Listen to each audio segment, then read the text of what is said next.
আপনি কি আপনার ফিউচারটা দেখতে পেতেন যে আপনি কিছু একটা হবেন একদিন, কিছু একটা করবেন একদিন, ওটা দেখতে পেতেন নাকি সেটা দৌড়ে যাচ্ছেন? না, সেটা দেখতাম কি রকম, যখন কাস্টম হাউসে যেতাম না, তো কাস্টম হাউসে যারা সিএনডিএফ এর মালিক তারা তো গাড়ি থেকে নামতো, আমি দাঁড়িয়ে দাঁড়িয়ে দেখতাম কখন আমার হবে এরকম, আমি গাড়ি থেকে নামবো, হ্যাঁ, আর সবাই সার সার করবে।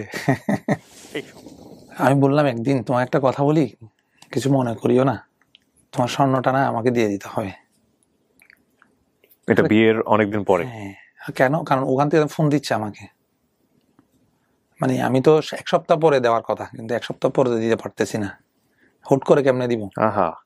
তো দেখো আমি তো আসলে এগুলো ভাড়া নিয়ে আসছি, হয়তো তো এইচবিএস পজিটিভ। এইচবিএস পজিটিভ আপনি তো জানতেন না টার্মটা কি? এই শব্দটা প্রথম শুনি আমি, এইচবিএস পজিটিভ। আপনাকে যদি বলে দেওয়া হয় যে আপনি সুস্থ মানুষ, আপনার শরীরের মধ্যে এই ভাইরাসটা আছে, যে কোনো সময় এটা অ্যাক্টিভ হতে পারে, আপনি যত কিছুই বলেন না কেন, দিন শেষে একটাবারের জন্য হলেও মনে হবে যে আমি একটা মৃত্যু দূত আমার শরীরের মধ্যে বড় করতেছি বা আছে, যে কোনো মুহূর্তে সেটা অ্যাক্টিভ হতে পারে। প্রিয় দর্শক এবং শ্রোতা সবাইকে আসসালামু আলাইকুম, আশা করছি সবাই অনেক অনেক ভালো আছেন। সোশ্যাল মিডিয়া কেন্দ্রিক স্টুডিও অফ ক্রিয়েটিভ আর্টসের নতুন যে অনুষ্ঠানটি আমি শুরু করতে যাচ্ছি, এটার নাম হচ্ছে ব্র্যান্ডিং বাংলাদেশ। এবং এই ব্র্যান্ডিং বাংলাদেশ নামটা নিয়ে আমি অনেকবার ভেবেছি যে আমি নামটা আসলে কেন রাখলাম। এটাকে আপনারা খুব সংক্ষিপ্ত ফর্মে ডাবল বিও বলতে পারেন।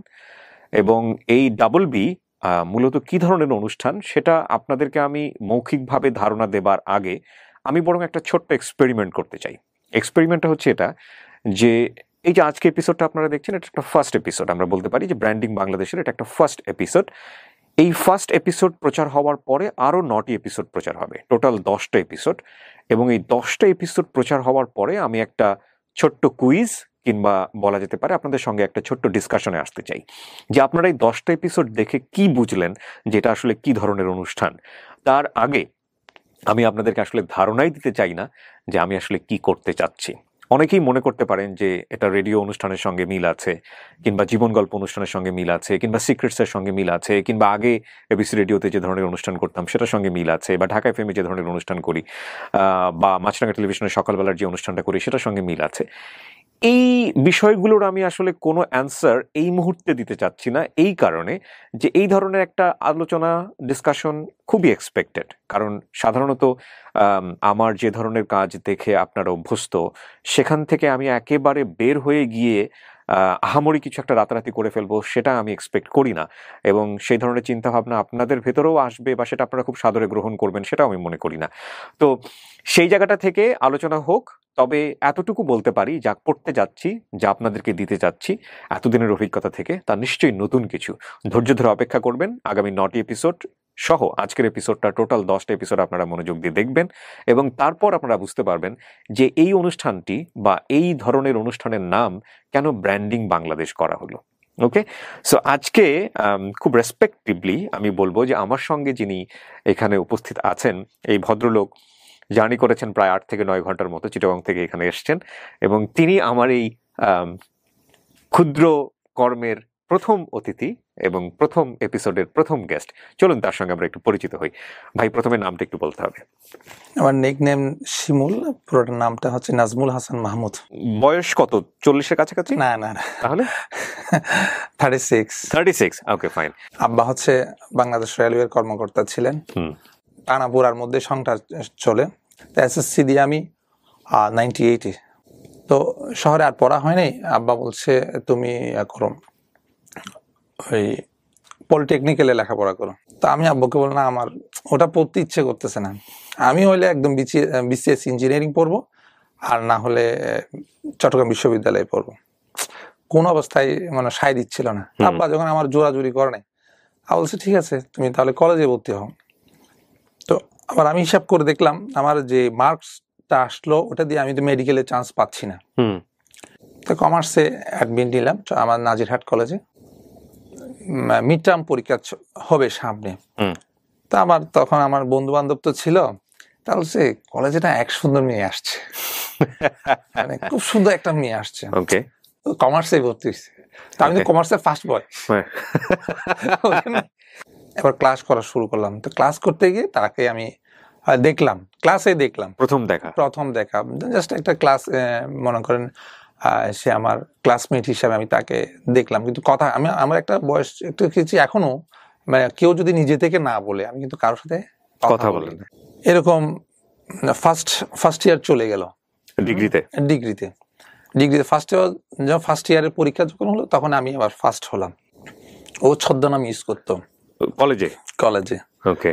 ওর নাম ছিল প্রীতি নামে জানতেন? প্রীতি নামে চিনতাম সবাই। তো তার নাম ছিল আকলিমা আক্তার, পুরো নাম। পরে জেনেছেন এটা? পুরো নামটা ছিল আকলিমা আক্তার। আচ্ছা। মানে সার্টিফিকেট অনুযায়ী কলেজের নামে, তো সবাই প্রীতি নামে চিনত। ওকে। সবাই প্রীতি, মানে সে পপুলার ছিল তখন, মানে সুন্দর ছিল, কলেজে একটা সুন্দর মেয়ে থাকলে যা হয় আর কি। তা হঠাৎ শুনলাম মেয়েটা ওই কয়েকজন বকাটের ছেলেকে শহীদ মিনার ছিল ওখানে চড় দিছে। মেয়েটা চড় দিয়েছে? হ্যাঁ, মেয়েটা আপনার কানে আসলো? হ্যাঁ। ওকে। তো আমি কিন্তু শুনলাম, আমি কিন্তু দেখি নাই, বা যেদিন ঘটনা ঘটলো ওই দিন আমি কলেজে যাইনি। আচ্ছা। তা আমি একটু টেনশন করলাম, কেন, এটা তো মানে ঠিক হয় নাই, কারণ তারা তো যে কোনো সময় যে কোনো দুর্ঘটনা ঘটাতে পারে। ততদিনে মেয়েটার সঙ্গে আপনার কথাও হয় না? পরিচয়ও হয়নি? আচ্ছা। পরের দিন সে তার বড় ভাইকে নিয়ে আসলো কলেজে। তো আসলো, আমি দেখলাম, দূর থেকে দেখলাম সে আবার ওনার সাথে ওর বড় ভাইয়ের সাথে চলে গেল। এরকম কয়েকদিন চলে আসছি। তো এই যে কয়েকদিন সে আসে নাই, তার নোট দরকার ছিল। হ্যাঁ, ক্লাসের ফার্স্ট বয়ের কাছ থেকে নোট নেওয়া হবে এখন। তাও পিছন থেকে আমার নাম ধরে ডাক দিল।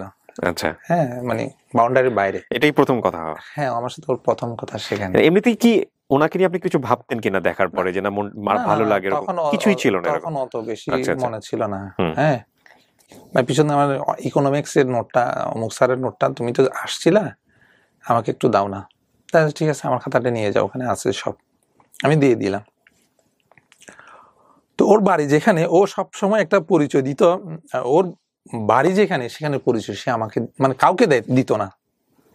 হ্যাঁ, ধরেন ওর বাড়ি বলতো শহীদপাড়া, মানে গ্রামে তো পাড়া বলে এগুলাকে। হ্যাঁ, শহীদপাড়া। তারপর ওর যে পরিচয়টা দিত, ওই আশেপাশে আমার রিলেটিভ ছিল। হ্যাঁ, তো রিলেটিভ থাকার পরে আমি একদিন বেড়াতে গেলাম ওই আমার রিলেটিভের ওখানে। শহীদপাড়া বলছেন, শহীদপাড়া তো পাশেই। আমি দেখি আজকে ওর সাথে একটু ওর বাড়ি খুঁজ পাই কিনা দেখি। ও কিন্তু আমার কাউকে কোথাও অ্যাড্রেস দিত না। ওর নামটা ওই যে প্রীতি বলতো, প্রথম থেকে কিন্তু আমি মানে ধারণা করতে পেরেছিলাম ওর নামটা কিন্তু প্রীতি না। আচ্ছা আচ্ছা। তো আমি কিন্তু কখনো ওকে প্রীতি নামে ডাকতাম না। ওকে। আমি সবসময় ওকে আকলিমা নামে ডাকতাম। আমি রিক্সা ডাকলাম, রিক্সা ডেকে যাই, রিক্সা তুমি শহীদপাড়া যাবো, চলো। এখন ওর বাড়ি তো আমি চিনি না, বা স্পেসিফিক এইটাই তাদের বাড়ি, সেটা শহীদপাড়াটা তো অনেক বড় পাড়া। আমি ধারণা করলাম সুন্দরী মেয়ে যখন সবাই তো চিনবে। ওকে, সবাইকে বলুন ওই সুন্দরী মেয়েদের বাড়িটা কোথায়। ওকে। তো আমি রিক্সা নিয়ে অনেকক্ষণ ঘোরাঘুরি করলাম, প্রায় আসরের টাইম তখন। আমি কয়েকজনকে জিজ্ঞাসা যে এরকম একটা নামে একজন মেয়ে ছিলেন, প্রীতি নাম। তা সবাই তো আর মূল নামটা জানবে না, আসল নামটা জানবে না, নিক নেমে তো চিনবে প্রীতি নাম। কেউ তো আমাকে আইডেন্টিফাই করতে পারে না। হঠাৎ করলাম একজন বয়স্ক লোক বললো, ওনাদের বাড়ি তো এখানে না, চশমা পরে না, ও চশমা পরতো তখন। হ্যাঁ হ্যাঁ, আর লম্বা, হ্যাঁ লম্বা, সুন্দর, হ্যাঁ সুন্দর। ওদের বাড়ি তো এখানে না, ওদের বাড়ি হচ্ছে মানে ওনার বাবার নাম হচ্ছে রুনু। তো যখন গেলাম, ঢুকলাম, মানে তখন বুকটা দুপ দুপ করতেছে, কি বলি। তো ও আবার তখন দেখলাম ওর আব্বা উঠানে বসে আছে, মোরানি উঠানে বসে আছে। আমি সালাম দিলাম, সালাম দিয়ে, আকলিমা আছে? হ্যাঁ আছে। আপনি কে? আমি ওর ক্লাস ফ্রেন্ড, একটা নোট ছিল ওইটার জন্য আসছিলাম। তখন ও ডাইনিং টেবিলে বসে বাচ্চা পড়াচ্ছিল। হ্যাঁ, কেজির স্টুডেন্ট পড়াচ্ছিল কয়েকজন, মনে পড়া। ও আমার নাম, আমার কণ্ঠ শোনার সঙ্গে সঙ্গে কিন্তু আর সে চিনতে বের হইলো। তো স্বাভাবিক রিসিভ করছে, রিসিভ করে ড্রয়িং রুমে বসাইলাম। তো কথা বললাম, অবাক হয়ে গেল। কিন্তু মানে সে কিভাবে আমাকে রিসিভ করে কিভাবে নিবে সে বুঝতে পারতেছিল না তখন। তো ওনার আব্বা আসলো আমার কাছে, আমি জিজ্ঞেস করলাম। আমার অনেকক্ষণ উনি কথা বললো, জি। তো যখন আমি কথা বললাম, কথা বলার সঙ্গে সঙ্গে আমি কিছু তরিকতের আলোচনা করলাম, মানে আধ্যাত্মিকতার বিষয় নিয়ে আলোচনা করলাম, জ্ঞান। তো উনি উনি বুঝতে পারলো আমার এই সম্বন্ধে আমার জ্ঞান আছে, মানে যতটুকু আছে, মানে আমি কথা বলতে পারি এগুলা নিয়ে। তো উনি অনেকক্ষণ কথা বললাম আমার সাথে এই বিষয়ে। এরপরে চলে আসলাম। এরপরে মোটামুটি যখন নোট নিল, নোট নেওয়ার পরে একটু কথাবার্তা, তো একসাথেই মনে করেন যে যাওয়া আসাটা, টাইম পাস করা, আসাটা হয় না কিন্তু যাওয়াটা হয় আমার সাথে। তো এরকমই চলে। এরপরে যখন ও আমার সাথে আসা যাওয়া করে, তখন কলেজের ভিতরে মানে একটা রব উঠে গেল, মানে ওরা দুজনে প্রেম করে। হ্যাঁ, তো আমরাও তো বেশি এটা নিয়ে তো মানে হেডেক ছিলাম না, ও হেডেক ছিল না, আমিও না, জাস্ট একটা ভালো বন্ধু হিসাবে। আচ্ছা, in the mean time okay অনেকে অফার করছে, আমি দাঁড়িয়ে থাকতে আমি শুনতেছি, এই আমি তোমাকে এরকম করবো, হাঁটতে হাঁটতে মানুষ অফার করতেছে তাকে। আমি তখন কেউ যদি আসার পিছনে চলে আসতাম। তো এরকম, তো একদিন দেখলাম সবাই মোটামুটি কলেজের টিচার নিয়ে সবাই এক সুরে বলছে না আমরাই একসাথে প্রেম করি, যেহেতু মুভমেন্ট করেন একসাথে সবাই। ইন দ্য মিন টাইম ও একদিন আমার বাড়িতে নিয়ে গেলাম তাকে, গ্রামের বাড়িতে। আমার আব্বা আম্মারও ওকে দেখে না খুব পছন্দ করছে। আব্বা আম্মা মনে করছে মনে হয় আমার ছেলে প্রেম করে, একদম প্রকাশ করে না, কিন্তু আমি বুঝতে পারছি।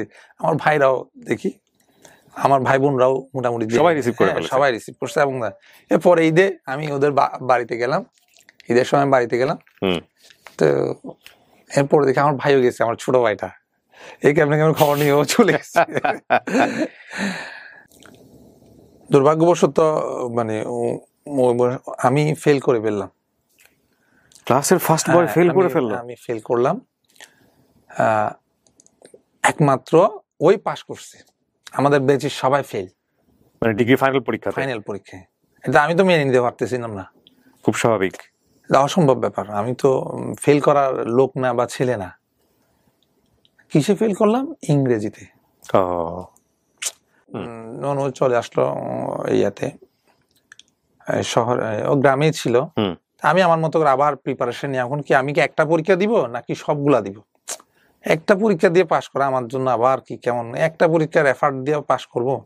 আমি সব দিব, আমি আবার সব পরীক্ষা দিয়ে তারপর আবার পাশ করবো। একটা পরীক্ষা দিয়ে আবার আমি আমার ক্লাসটা লেখাতে চাই না, আমি দেখবো তো পাশ, অন্য সাবজেক্টে পাশ করছি, কিন্তু আমাদের ওই সময় একটা সুযোগ ছিল, একটা পরীক্ষা দিতে চাইলে পারতাম না, আমি সব দিব, আমি সব দিলাম।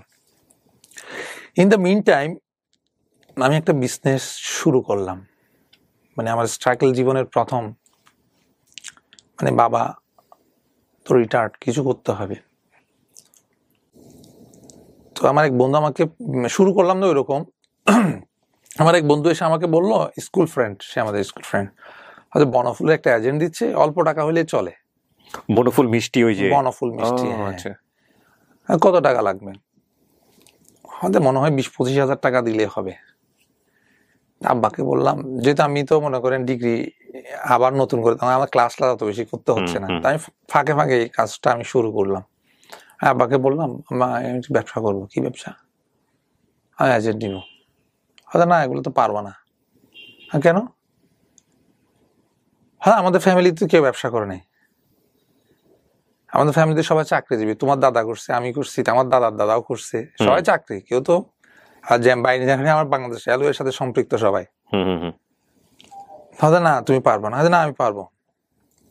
তা আব্বাকে জোড়া জোড়া আব্বা আমাকে টাকা দিল 20,000 টাকা, তার বন্ধুটা আমাকে 5,000 টাকা দিল, 25,000 টাকা দিয়ে আমি ওদের বিজনেস শুরু করলাম। বিজনেস মানে ওদের অফিসে গেলাম।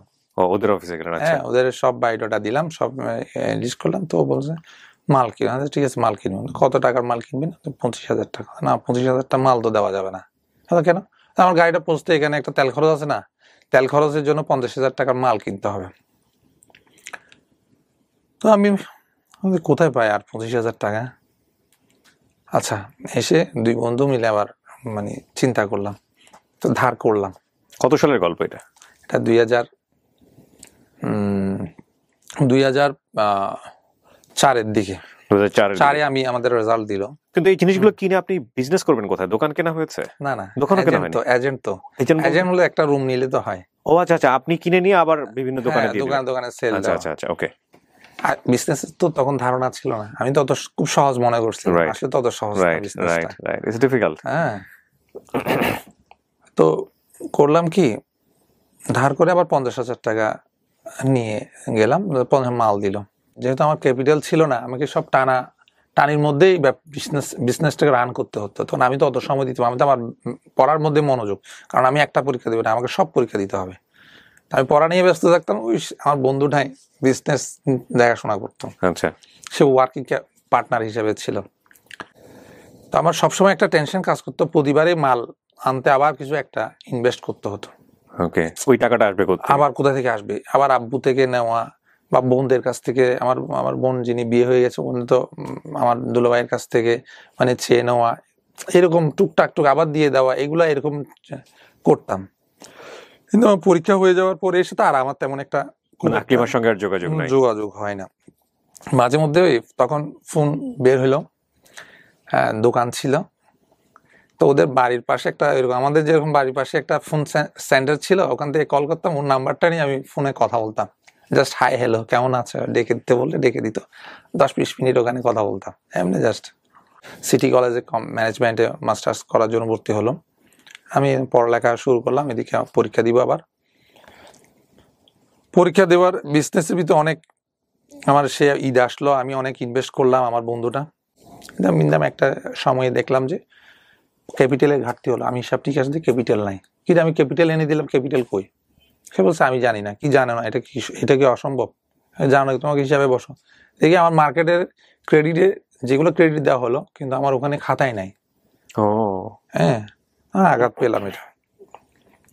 ওই দিন চাঁদ রাত ছিল, একটু টাকা তুলতে হবে সবার কাছ থেকে। তা আমি তো চাঁদ রাতের সময় একটা এক্সট্রা ইনভেস্ট করতে, আমি কারো কাছ থেকে মানে টাকার বিনিময়ে টাকা নিয়েছি, তাদেরকে পে করে দিতে হবে টাকা, তাদেরকে বলছি প্রফিট দিব তোমাদেরকে আমি, মানে এরকম। আমার বন্ধু মহল ছিল, তার কাছে টাকা আছে, কিছু করতে পারছে, আমি যদি 2 লাখ টাকা আমি দাও, তোমাকে 5-10 হাজার টাকা আমি দিও লাভ করে। তা আমাকে দিয়েছে, আমার এটা আমি কোথায় পাবো? দিতে হবে তাকে, ক্যাপিটাল নিয়ে টানাটানি। হ্যাঁ ক্যাপিটাল নেই, মানে বিজনেসের প্রথম ধাক্কা এখানে। আমার টার্গেটটা ছিল সব সময় ধাপে ধাপে বড় হওয়া।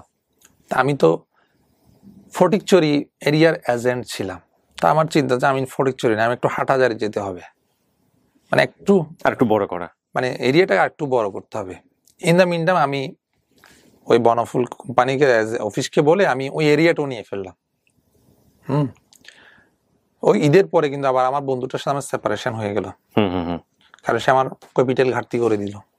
যাক, ওরভাবে ও চলে গেল। ও যখন চলে গেল, আমি আব্বাকে বললাম, মানে প্রলুব্ধ করলাম আর কি, আব্বা আমার টাকা আর একটু বেশি দিলে এটা নিতে পারে, আমাদের মনে হয় আর একটু বেশি প্রফিট হবে। তা আব্বা নিজের ওই এফডিআর ব্যাংকে আমার কিছু টাকা দিয়ে দিল। তা আমি ওই এরিয়াটা নিলাম। তো ওই এরিয়াটা নিয়ে এবার আমি চলে আসলাম, যেহেতু হাটহাজারি একটা বড় এরিয়া নিলাম, আসলে আমি 2টা এরিয়া কভার করতে পারছিলাম না ক্যাপিটাল দিয়ে, এবং পারছিলাম না। ইন দ্য মিন টাইম একদিন শুনলাম ওর আব্বা মারা যাওয়ার প্রথম ফোনটা আমাকে করছে, আমার আব্বা তো নাই। মোটামুটি ওদের ফ্যামিলির সাথে এক পর্যায়ে আমাদের একটা বন্ডেজ তৈরি হয়ে গেছে। ওদের ফ্যামিলিও আমাকে ভালো রিসিভ করছে, ভালো ছেলে হিসেবে জানে। ওরা মানে মা বা ভাই বোন সবাই আমাকে মোটামুটি রিসিভ করছে। মানে এখন মাঝে মাঝে আমার কাছে কিছু কিছু শেয়ারও করে, ফ্যামিলিগত কিছু শেয়ারও করে। ইন দ্য মিন টাইম আমার ফ্যামিলি তো সবাই জেনে গেল কি, মানে ওর সাথে আমার একটা ভালো বা প্রেম সম্পর্ক গড়ে উঠছে। কলেজে তো ছিলই, কলেজের প্রেম সম্পর্ক বলতে কি আপনাদের নিজেদের মধ্যে ধরনের কথাবার্তা? কখনো কথাবার্তা হয় না। আচ্ছা, হ্যাঁ, কখনো কথাবার্তা, ভালো বন্ধু ছিলাম। ভালো বন্ধু ছিলাম।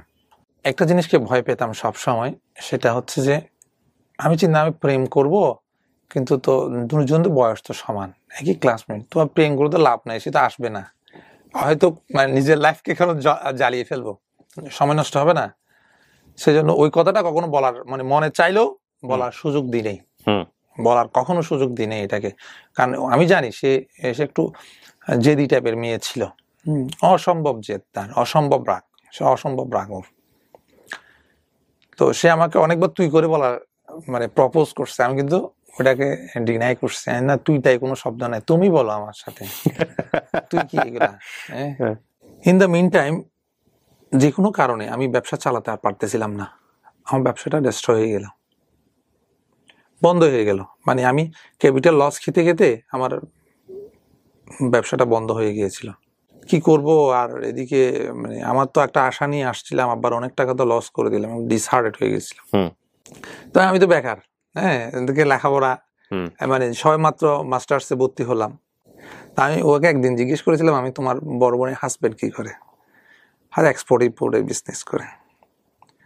তোমার মাথায় ওইটা ধরছিল। তা আমি এক্সপোর্ট ইম্পোর্টের বিজনেস করব। আমি ব্যবসায় লস খেয়ে ফেলছি। তা আমি চাচ্ছি যে কোনো একটা মাধ্যম দিয়ে উঠতে পারি কিনা, মানে পরিচিত, যে আব্বা বলতে আমাদের ফ্যামিলিতে তো কেউ ব্যবসা করে না, তুমি কেমন ব্যবসা করবা? তো ওটা আমার মাথায় ছিল। একজন আমাদের মামা বলি, উনিও C&F ক্লিয়ারিং ফরওয়ার্ডিং কাজের সাথে জড়িত। আচ্ছা, হ্যাঁ, উনি আমাদের সাথে সম্পৃক্ত। উনি আর মোল্লা মামা বলতাম আমরা ওনাকে। ওনার হাত ধরে আমার ব্যবসা শিখা আর কি। তো আমার একটা বিজনেস শিখার একটা আবার চান্স আসলো। উনি তো অনেক মনে করেন ক্লিয়ারিং ফরওয়ার্ডিং মানে তো বুঝতেছে আমদানি রপ্তানির একটা বড় একটা অংশ এখানে পার্টিটা। তো C&F শব্দটা আমি বুঝতাম না তখন। আমি ওই কাজটা শেষ করে আমি বাড়িতে চলে আসলাম। বাড়িতে আব্বু আম্মুকে বললাম এরকম এরকম কথা হয়েছে, আমি তো মানে এরকম আমার কাজ শিখাবে। 6 এপ্রিল চট্টগ্রাম শহরে চলে আসি, ব্যাগ এন্ড ব্যাগেজ, ওনার সাথে থাকবো। তো উনি আমাকে ওনার পাশে বসে একটু কোনো কাজ দিত না। তাই সে অনেকদিন বসার পর এইগুলা কি কাজ, সারাদিন বসে কিছু কাজ দেন না, তুমি বসে থাকাটা হচ্ছে তোমার কাজ, তো শিখাটা এটা বসে থাকবে, তুমি এখানে দেখে দেখে শিখবে। তো উনি আবার ওনার ফ্যামিলিতে একটু ডিটাচ ছিল। হ্যাঁ, তা আমি যাওয়ার পর উনি একটা বাসা নিল। হ্যাঁ, উনি একটা বাসা নিল। তো আমরা দুজনেই ওখানে থাকতাম। হ্যাঁ, একটা কাজের বউ আর রাখা হলো। আর কিছু আমরা ওনার তো অনেক সাজানো গোজানো পরিবার ছিল। ওই সাজানো গোজানো পরিবার থেকে মনে করেন একদম শূন্য হাতে উনি আমাকে পেয়ে আবার উনি চিন্তা করছিল আমার ব্যবসাটা ধ্বংস করে দিব, মানে শেষ করে দিব, বিক্রি করে দিব। আমাকে পেয়ে উনি আবার ব্যবসাটা শুরু করলো। তো ওনার তো স্বপ্ন ছিল ওনার মেয়েকে আমাকে বিয়ে দিয়ে। হ্যাঁ, তোর সাথে আমার মনে করে মাঝে মধ্যে চিঠিপত্র দিত, চিঠি দিত। তখন তো চিঠির কিছু চিঠি দিত আপনাকে? হ্যাঁ, তো কলেজ থেকেও আমি কিন্তু চিঠি লিখতাম তার কাছে, সে আমাকে চিঠি লিখতো, ডায়েরিও করতো। ওকে, সবকিছু হয়েছে, শুধু প্রেমটা মুখে বলা হয় না, ভালোবাসি এই কথাটা বলা হয়। ও কিন্তু তখনও বলে, ও কিন্তু তখন আমাকে বলতো না। যখন আমি শহরে চলে আসলাম না ফোনে, তখন কিন্তু আমার ভিতরে ভিতরে মিসিং একটা ব্যাপার থাকতো। হ্যাঁ, এটা আসলো। এই জিনিসটা না উনি আজ করতে পারছে, যে আমি রাত্রে ফোনে কথা বলতাম, মামাটা, মোল্লা মামাটা, যিনি আপনাকে হাতে কলমে সব শেখাচ্ছে, উনি আজ করতে পারছে। তো উনি আমার মামা ওইটাকে জানাইছে, মফিস মামা যিনি আমাকে দিছে, ওনার হাতে তুলে দিছে, ওনাকে জানাইলো, মানে শিমুল এরকম এরকম মনে হয় সম্পর্ক জড়াই যাচ্ছে। শিমুল আপনার ডাক নাম? হ্যাঁ, শিমুল। তো আমার মানিব্যাগে না ওর একটা চিঠি ছিল, মানে আমি একটা চিঠি রেখে দিয়েছিলাম, যেটা ওর শেষ চিঠি ছিল ওটার। এরপর থেকে ফোনে চলে আসছে, আর চিঠি দেওয়ার দরকার ছিল না। তো মনে হয় চিঠিটা উনি পড়তে পারছে বা পড়ছে, হাতে পড়ছে কোথাও না কোথাও ভাবে। এরপরে একদিন আমাকে ডেকে বললো, তুমি আর আমার বাসায় থাকিও না। মানে ওই সময় পর্যন্ত ওনার মেয়ের সঙ্গে আপনার দেখা সাক্ষাৎ হয়েছে? কিছুই হয়নি কোনোদিন, এখনো স্টিল নাও এখনো কোনো দেখা হয়নি। উনি তো ওনার ফ্যামিলি থেকে ডিটাচ। ওকে, তারপর বললো যে বাসায় থাকো না। হ্যাঁ, তো তুমি আমার সাথে থাকিও না, তুমি অন্যভাবে থাকো, এমনি অফিস করো, আমার সঙ্গে অফিস করো। এটা অফিসে বলতেছে, মানে অফিস করো কিন্তু বাসায় থেকো না। তখন আমি তো আমার ফ্যামিলিকে কি করছি, সব লুকাইছি না, মানে ওনার অবস্থান তো আমি কখনো ফ্যামিলিকে জানে নাই। হ্যাঁ, আর এই কয়দিন আমার পকেটে যা টাকা ছিল, সব টাকা কিন্তু আমার কিছু, যখন বিজনেস ক্লোজ করলাম না, তখন কিছু টাকা তো ছিল, আর আব্বাকে তো টাকা দিই না, এগুলা আমার কাছে ছিল। তা আমি তো এখানে শহরে এসে এগুলা শেষ করে ফেলছি। থাকবো কই। ফার্নিচার কিনলাম ওনার সঙ্গে, আমি ফার্নিচার কিনলাম, আমি খরচ করছি, এসে করছি, সব শেষ করে ফেলছি। ওই দিন না আমার পকেটে, আমার মোবাইলটা তো ছিল, আমার পকেটে কোনো টাকাই ছিল না। আমি কি করি এখন? আমি তো কার মুখ দেখা, আমি তো অনেক বড় স্বপ্ন নিয়ে চট্টগ্রাম শহরে আসছি, এক্সপোর্ট ইম্পোর্টের বিজনেস, C&F শিখতেছি। হ্যাঁ, সবাইকে আমি স্বপ্ন দেখাচ্ছি, আব্বা আম্মাকে আমি স্বপ্ন দেখাচ্ছি। তো আমি আর কোনো, ওনাকে ফোন করলাম, মামা আমাকে না এরকম এরকম বলছে। তো সন্ধ্যা হয়ে পার হয়ে যাওয়ার পরে, তো আমি জানি না আমি কোথায় থাকবো। তা আমি না আগ্রাবাদ, মতিঝিল যেরকম এরিয়া, আগ্রাবাদটা হচ্ছে চট্টগ্রামের জন্য ব্যস্ততম জায়গা আর কি, অফিসিয়াল পাড়া, ব্যাংক পাড়া এটা। তো রাতে আর কোথায় যাওয়ার জায়গা তো নাই, কিন্তু আত্মীয় স্বজন তো অনেক আছে, কিন্তু তাদেরকে আমি কি বলতে পারবো? তাদের কাছে তো আমি যেতে হবে। তারাও তো আমাকে যখন চট্টগ্রাম শহরে চলে আসি তারাও জানে শিমুল অনেক এখন টাকা কামাচ্ছে মনে হয়, হ্যাঁ, আসলে তো কোনো টাকা কামাচ্ছি না, এবং কারো কাছে ছোট হতে পারছি না। এখন ওনাকে ফোন করলাম, তো উনি আমাকে মনে হয় তখন কিছু না বলে ফোনটা কেটে দিল। তো উনি সম্ভবত আমার মাকে ফোন করছে বা আব্বাকে ফোন করছেন, মানে আমার মা আমার বাসা তো আছে, বা আমার মা আমাদেরকে বলার জন্য। তা আব্বা মা কি করছে, ওদেরকে বলা নাই, ওকে ফোন করছে, আকলিমাকে। ওর নাম্বার ছিল আমাদের বাসায়, ওকে ফোন করছে, শিমুলকে দেখো কোথায় কি অবস্থা, এইরকম অবস্থা। তা আমি ফোনে, ও আমাকে ফোন দিলে, আমি কথা বললাম, আমি হাঁটতেছিলাম রোডের ভিতরে, না আমি আছি, ভালো আছি, হ্যাঁ। তা আজকে আমি দেখি, আজকে আমার কাছে টাকা পয়সা নাই এগুলো তো বলতেছি না, ওর কাছে কেমনে বলবো এটা। তো সারা তো আমি তখনও পর্যন্ত কিছু খাই নাই, কিন্তু তাকে বললাম না আমি আছি, আজকে দেখি না, আজকে অনেক রোডে অনেক লোক থাকে না, এই ফুটপাতের উপর পড়ে থাকে না, আমি আজকে দেখি আছি, থাকি এখানে না, হয়তো তুমি যে কোথাও যাইও না, তুমি থাকো, আমি আসতেছি। ও তখন কোথায়? ও তখন ওর বাসায়। বাসা কোথায় ছিল? বাসা ছিল বদ্দারহাট। হ্যাঁ, আগ্রাবাদ থেকে বদ্দারহাটের দূরত্ব কত? দূরত্ব প্রায় ধরেন 8-10 কিলো। ওকে, রাতের বেলা? হ্যাঁ, রাতের বেলা। বলতে বলতে না আমার ফোনটা চার্জ চলে গেছে, তখন আসলে এইখানে ক্যান্সেল। ও আমাকে যদি বলছে তুমি থাকো, আমি আসতেছি, হ্যাঁ, ওটা ছিল। এরপরে লাইনটা কেটে গেল। আমি চিন্তা করলাম, যাক, কোথাও তো জায়গা না, আজকে তো দেখি ফুটপাতে থাকবো, বেঞ্চ আছে না, যাত্রী ছাউনি আছে না, ওখানে বসে থাকবো, নাহলে দেখি না ওদের জীবনটা কি আমি আজকে মনে হয় অনুভব করবো, ওরা কেমনে কাটায় এখানে। তো আমি বসে ওখানে হাঁটতেছিলাম, ওই এরিয়াতে হাঁটতেছিলাম, ওদেরকে কিছুক্ষণ পরে, ধরেন 8 ঘন্টা পরে ও ট্যাক্সি নিয়ে হাজির। মানে আসলে এটা দুর্ভাগ্য, এত বড় একটা শহরের ভিতরে আমি কোন গল্লি দিয়ে হাঁটলেও পাবে, কিন্তু ও আসছে, আমি যেখানে দাঁড়িয়ে আছি ও ওখানে আসছে। তো আমাকে নিয়ে গেল, চলো তুমি আমার সাথে। তো এখন ওর বাসায় কেমনে যাবো, ও ট্যাক্সি নিয়ে আবার আমাকে নিয়ে ফেললো। ইন দ্য মিন টাইম ও আমার আম্মার সাথে যোগাযোগ করতেছে। ওকে, হ্যাঁ, তা ওকে বলছে নাকি, মানে আমার ছেলেটা কোথায়, একটু দেখো তুমি, হ্যাঁ। তো আমি তো রাতে ওর বাসায় কেমনে যাবো, এটা সুন্দর দেখাচ্ছে না, তুমি এক কাজ করো, আমি মামার বাসায় যাবো। আমার মামাটা আবার বদ্রাট, এটা আবাসিক, চাঁদগা আবাসিক এরিয়া, ওখানে থাকতো। মামার বাসায় আমি চলে যাব। তো মামার বাসায় ও নেমে গেল ওখানে বদ্রাট, অল্প দূরটা মামার বাসায়, 1 কিলোমিটার ধরেন এরিয়াটা। ট্যাক্সি ভাড়াটা আমার হাতে দিয়ে সে নেমে গেল, আমি চলে গেলাম। তো মামাকে কলিং বেল দিয়ে ওখানে ছিলাম। একদিন ওর বাসায় আমাকে নিয়ে গেল, ওদের বাসায়, বদ্রাট বাসায়। তো তখন ও তো মাস্টার্স পাস করে ফেলছে, আমি তখন মাস্টার্স সেকেন্ড ইয়ার। কে নিয়ে গেল বাসাতে? ওই নিয়ে গেল, ও পরিচয় করাইছে, আমি যাই মাঝে মধ্যে গিয়েছি। তোর মা আমাকে বললো, বাবা ওর তো ওখানে সম্বন্ধ আসতেছে, তো আমার মেয়ের জন্য একটু দোয়া করি। তা আমি তো ওনাকে বললাম। তো ইন দ্য মিন টাইম ওনার বড় বোন ঢুকলো। ওকে, তো শিমুল, আমি মানে ওর বড় বোন, তোমাকে তো অনেক ধরে খুঁজতেছি, তো যাক পেয়ে গেলাম। তাই বসেন, কি জন্য খুঁজতেছেন? সেম কথা, মানে এইরকম, তুমি একটু দরবারে দোয়া করতে হবে। হ্যাঁ, ঠিক আছে, আমি তো ছোট মানুষ, আমি কি দোয়া করব? তো আপনি একটা কাজ করতে পারেন, বৃহস্পতিবারে আসেন, ওখানে তো মিলাদ হয়, ওই মফিস মামাকে বলিয়েন, উনি তো অনেকদিন ধরে আছে ওখানে, উনি দোয়া করাই দিবে আপনাকে। হ্যাঁ, তো ঠিক আছে, এই কথাটাই। তো আমি ওনাকে বললাম, একটা কাজ করে দরবার, একটা আমরা মসজিদ করতে, মাদ্রাসা করব, ওখানে কিছু টাকা শরিক হয়েন, 10 ব্যাগ সিমেন্ট দিয়ে আপনি নিয়ত করে আর কি। হ্যাঁ, তো ঠিক আছে দিব, আর ওনার বড় বোন আমি দিয়ে দিব এটা। তো আমিও জাস্ট এটা, মানে এটা হালকাভাবে নিলাম, মানে ওর বিয়ে হয়ে যাবে, এটা আমার কি। হ্যাঁ, তো আমি করলাম কি, পরের দিন ওই মফিস মামার বাড়িতে গেলাম, তো এটা বলবো, মানে আপনাকে দোয়া করতে বলছে, এরকম একটা নিয়ত করছে, আরজি দিতে বললো।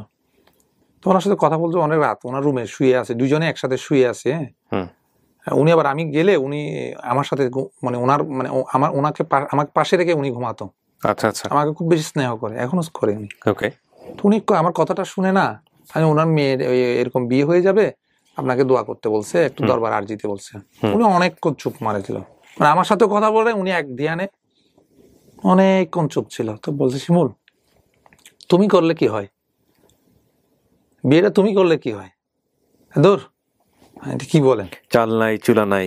হ্যাঁ, আমার কিছুই নাই, আমি ওরে বলতে দেবো আমার সম্পর্ক তো নষ্ট হয়ে যাবে, আমার সম্পর্ক তো বন্ধুত্ব সম্পর্ক জীবনে তো থাকবে না, ও তো আমার মুখে দেখবে না, কি বলেন? যতটুকু আছে অতটুকু নষ্ট হ্যাঁ নষ্ট, আর কখন তো এগুলো, আর আমার অবস্থান কি আপনি জানেন না? আমার কিছু আছে, এখন আমি লেখাপড়া শেষ করছি, বিজনেস কিছু করছি।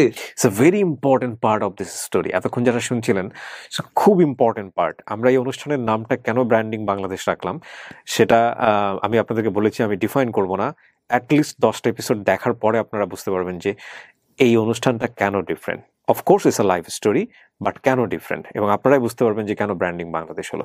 So it's very turning point, please listen. হ্যাঁ, তো না হলে আমি বলছি তো এটা ঘরের, এটা 10 হাত না ঘরটা, তুমি 5 হাত দাও, 5 হাত ও যদি আসে করবা, না করে নেই, 5 হাত তোমাকে যেতে হবে কিন্তু, মানে তোমার কাছে তুমি করে রাখো। হ্যাঁ 5 হাত তোমাকে যেতে হবে।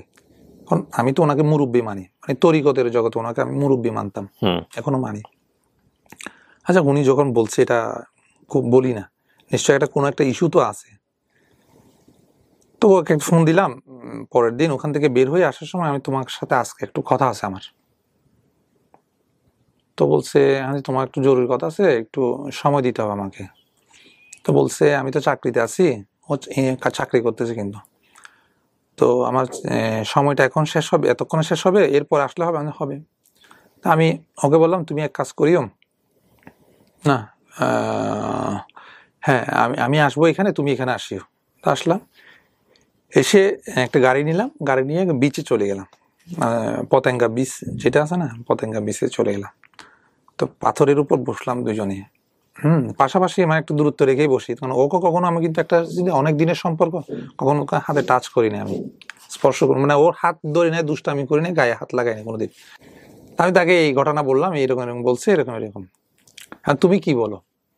দেখো তুমি আমি, এটা আমার কথা না, এটা ওনার কথা, আমি জাস্ট ওনার কথাটাই আমার মুখ দিয়ে বললাম, এটা তোমার decision, as you like, you do or not.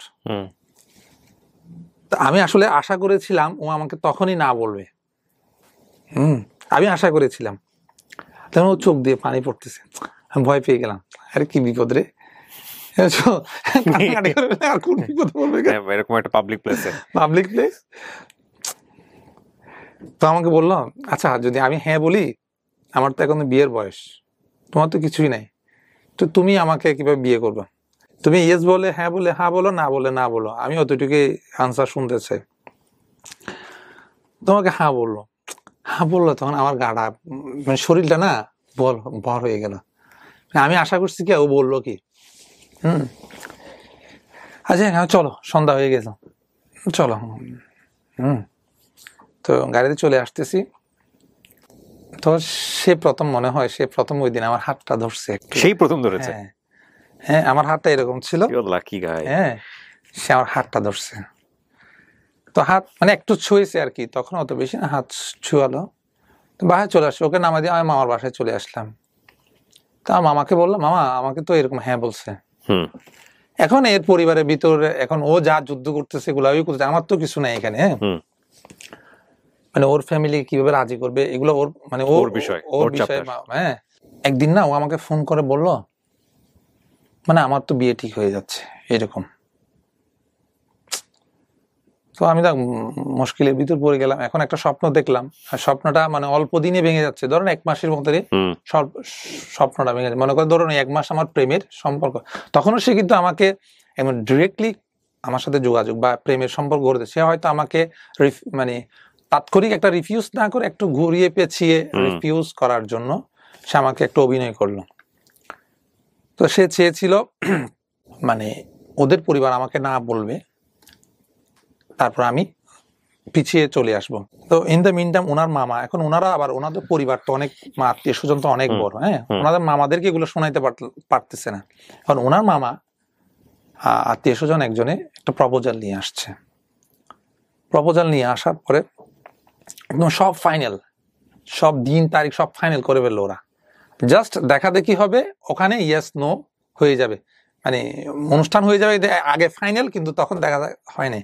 তখন আমাকে একদিন ফোন দিল, আরে এরকম ফাইনাল হয়ে গেছে, কষ্ট, মানে তখন আসলে একটু মানে কষ্টটা পাচ্ছি, সারা রাত ঘুমাই নেই। আবার চিন্তা করলাম মেয়েটার জন্য কি আমার জীবনটাকে নষ্ট করে দিব?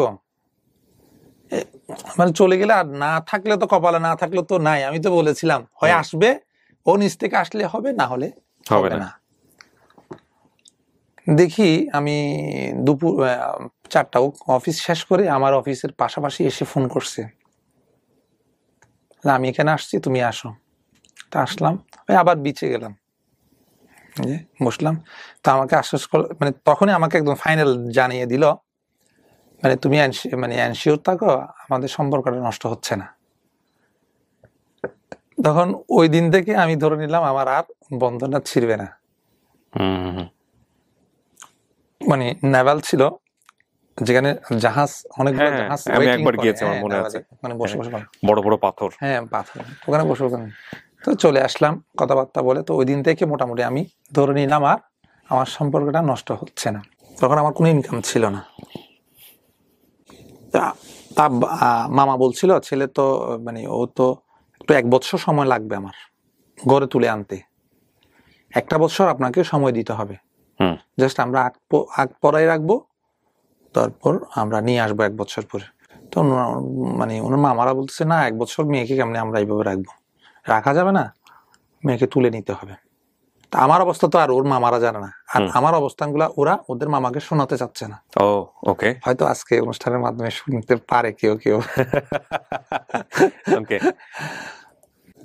মানে কাবিন নামা নিয়ে আমাদের চট্টগ্রামে কাবিন নামা একটু বেশি ধরে, স্বর্ণ বেশি ধরে। তো এগুলা নিয়ে একটু কথা কাটাকাটি।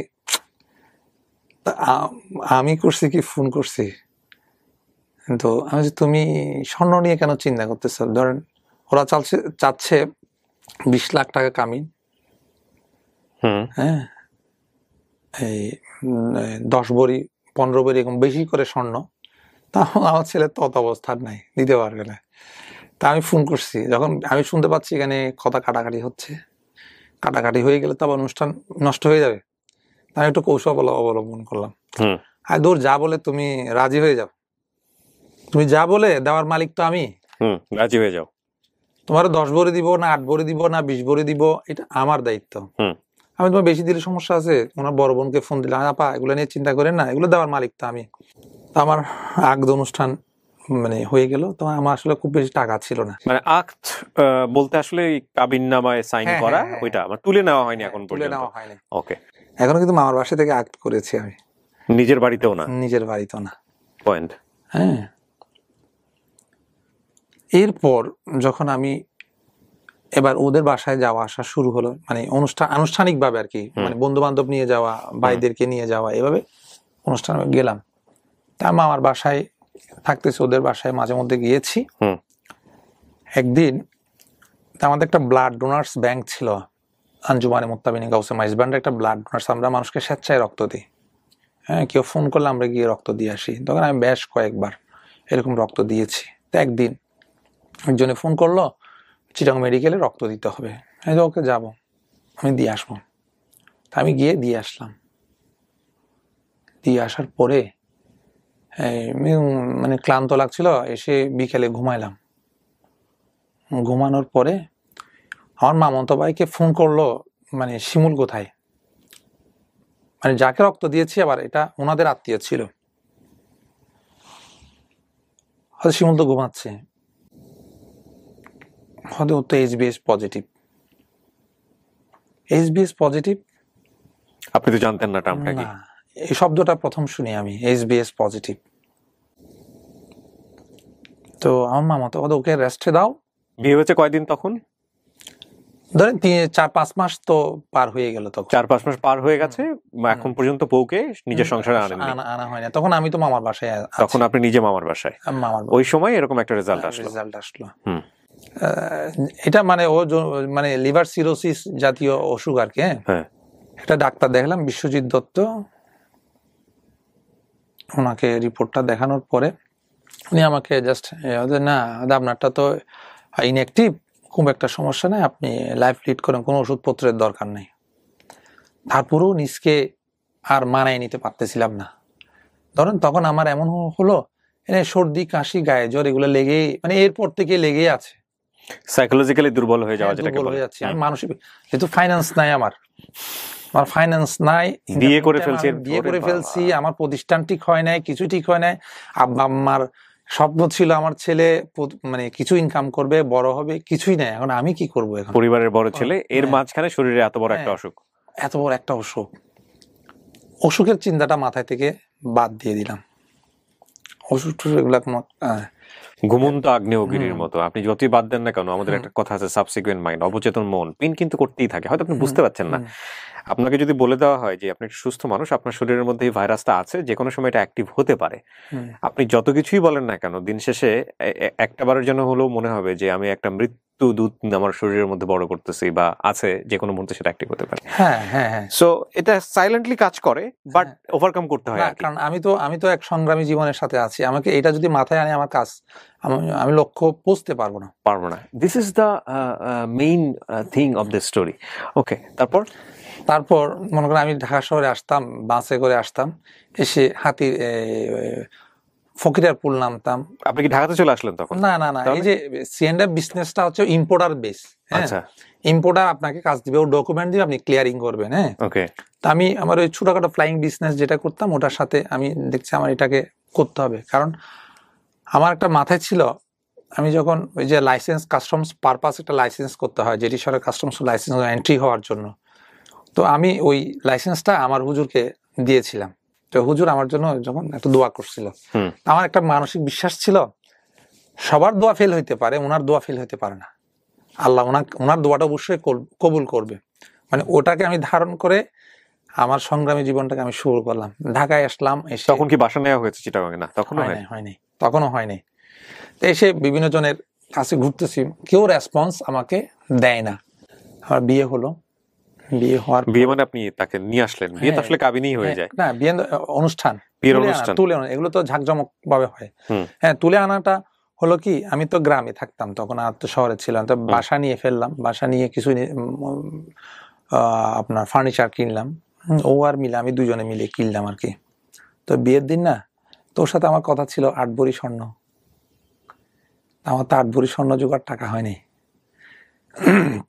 সারাটা দিন মনে করেন আমার গায়ে হলুদটা হয় নাই, মানে আমার অনেক ব্যথা এটা।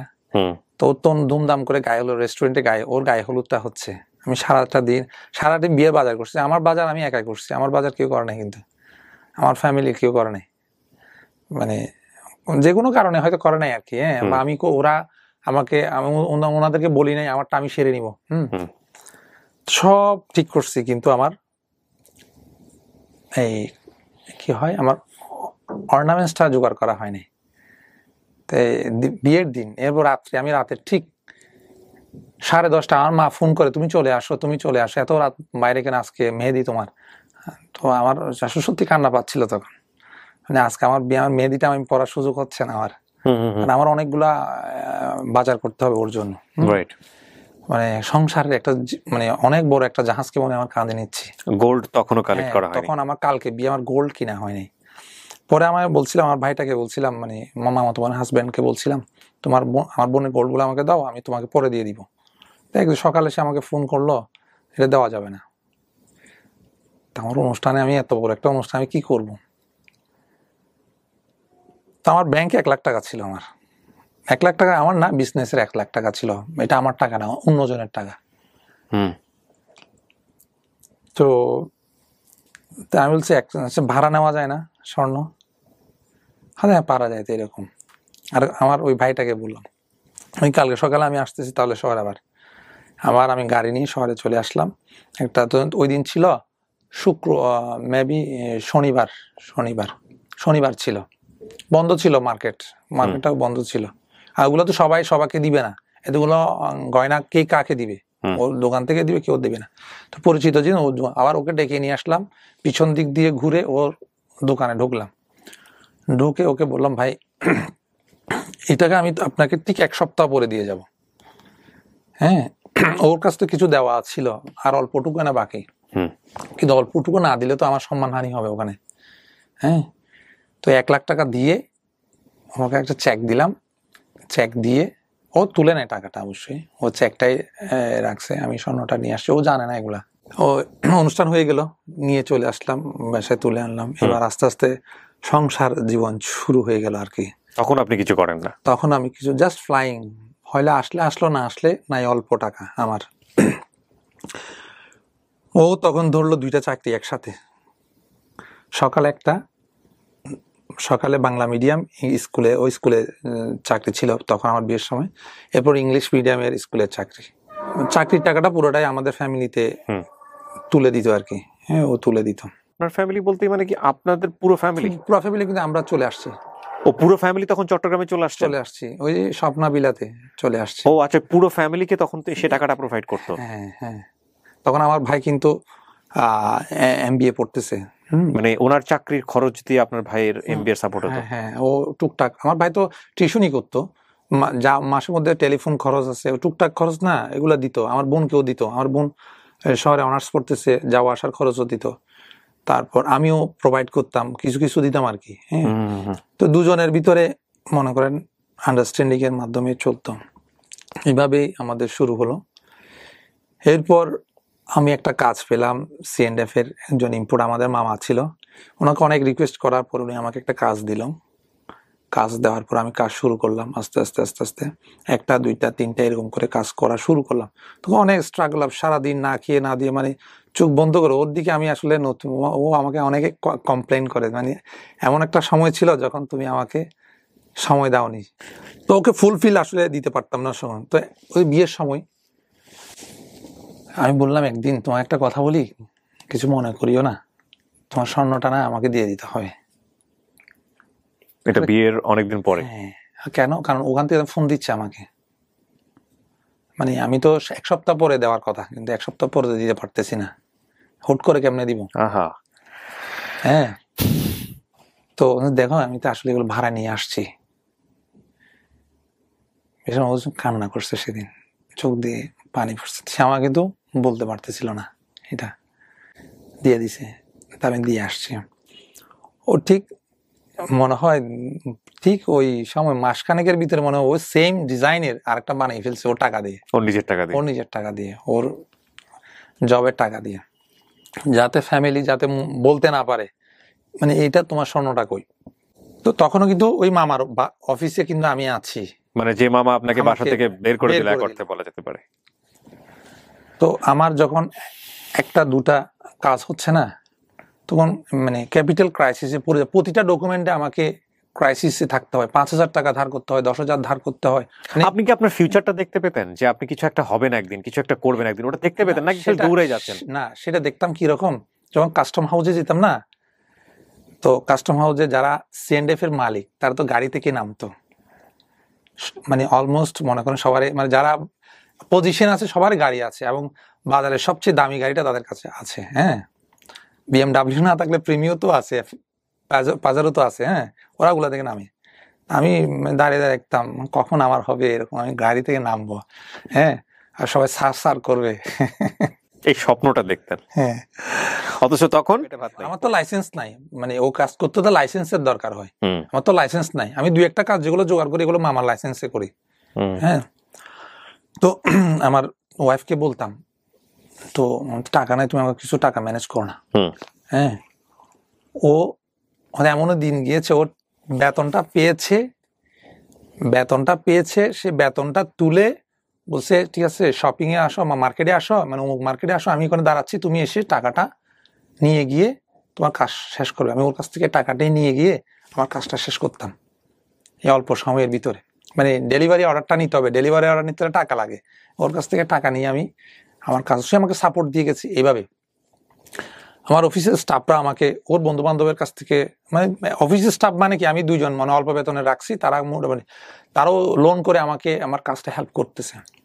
ইন দ্য মিন টাইম এভাবে চলতেছে, মানে পরিবারের ভিতর মনে করেন টানা, মোটামুটি আব্বাকে কোনো বুঝতে দিচ্ছি না যে আমরা কষ্টের ভিতরে আছি, বা ক্রিটিক্যাল মোমেন্টে এটা আব্বাকে আমার টেনশন করবে, হ্যাঁ কি করতে কি হয়ে যাচ্ছে। তখন আমার ভাইয়ের জব হয় না এখনো, সে MBA পড়তেছে বা MBA পাশ করবে এরকম।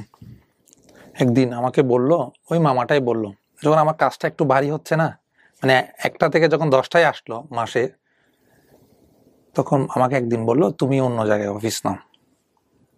তখন আমার বান্দা আকাশ ভেঙে পড়ার মতো। মানে একটু এগিয়েছেন তো হ্যাঁ। আরেক ধাক্কা। তো আগ্রাবাদ এরিয়াতে একটা অফিস দিতে গেলে তো 5 লক্ষ টাকা লাগে, অ্যাডভান্স দিতে হয়। 50,000 টাকা পকেটে নাই। হ্যাঁ, আমার 50,000 না, আমার 20,000 টাকা তখন তো অ্যাডভান্স দেওয়ার ক্যাপাসিটি নেই আমার। হ্যাঁ, মানে 20,000 টাকা দিয়ে আমি কোথায় যাবো আবার? তা আমি তো বিজনেস করতেছি, এরা তো টাকার দিক দিয়ে মনে করেন টাকা দিয়ে মূল্যায়ন করবে। বিজনেসের ক্ষেত্রে তো আপনি সমপরিমাণ না হলে আপনাকে মূল্যায়ন করবে না। তা আমার অফিসটা যদি আমার অফিসের মতো না হয় তাহলে তো তারা আমাকে মূল্যায়ন করবে না। ওনার অফিস দেখে তো মূল্যায়ন করে আমাকে। হ্যাঁ, আপনার অফিসে হ্যাঁ। যখন আসবে তখন দেখে বুঝবে কি তো অবস্থা। আমি এটা অ্যাভয়েড করে গেলাম। না, দেখি উনি আমাকে আর অ্যালাউ করতেছে না। উনি বলছে আমি অমুক তারিখ থেকে আমি তোমার রুমে আরেকজন বসাবো, তুমি অন্য জায়গায় অফিস দেখো। আমার 3টা স্টাফ ছিল, তো আমি বলছি একটু অফিস দেখো তো তোমরা। তো ওরা কয়েকটা অফিস দেখছে, দেখার পরে বলল স্যার একটা অফিস পেয়েছি। না চলো। তো একটা বিল্ডিং এর 6 তলায়, লিফট নাই, ঠিক এইরকম একটা অ্যাজ ইট ইজ এইরকম একটা রুম, 6,000 টাকা ভাড়া। 50,000 টাকা চেয়েছিল, গরিব মানুষ ছিল তারা, মানে ওই বিল্ডিংটা ডেভেলপার করেছে তো, তো মালিক ছিল গরিব, মানে 3-4 ভাই। হ্যাঁ, তো উনি একদম গরিব ছিল, আমি যার ছিলাম। আঙ্কেল আমি তো একদম ছোট মানুষ, আপনাকে আমি 20,000 টাকা দিব, আর 1,000 টাকা করে কাট রাখবেন, 5,000 টাকা আপনাকে আমি ভাড়া দিব। ওকে। তা উনি রাজি হয়েছে, বাবা আমাকে 5 তারিখের ভিতর টাকাটা দেওয়া যায়, ঠিক আছে তুই 5 তারিখে দিয়ে দিও। ঠিক আছে, তোমার আপনাকে 5 তারিখে।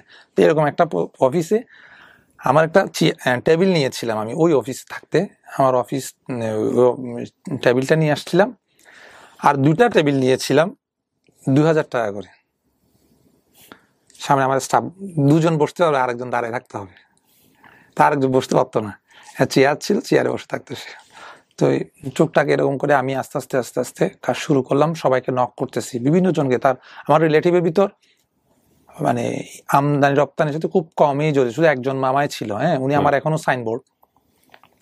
তো বন্ধু মহলের ভিতর ওরকম কেউ ছিল না যে যাদের পরিচয় দিয়ে আমি বড় হতে পারবো। ওকে। হ্যাঁ, তো মাথায় আনলাম, তো আমি একটা টাইলসের ডকুমেন্ট পেলাম,